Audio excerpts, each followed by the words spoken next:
Next is in 1 Thessalonians 5:16 to 19. Para ito sa family din. Be joyful always, pray continually, give thanks in all circumstances. This is the will of God for your life. So again, it is important to have a prayerful life as an entrepreneur, as business people.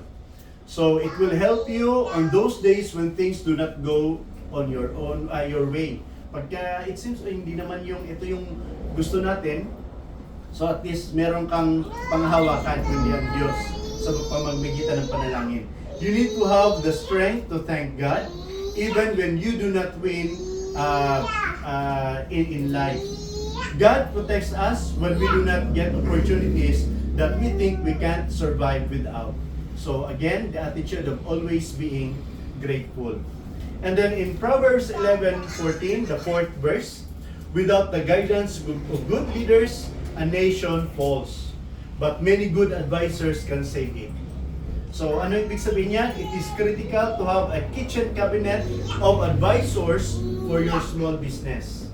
Your business will not survive on your experiences alone. Pull together 4 to 5 people who are invested in your success. The group should include an existing, meron kang kaibigan ng mga business people, you can learn from them. You can have a customer, na regular customer, you can learn from them. You could have a mentor.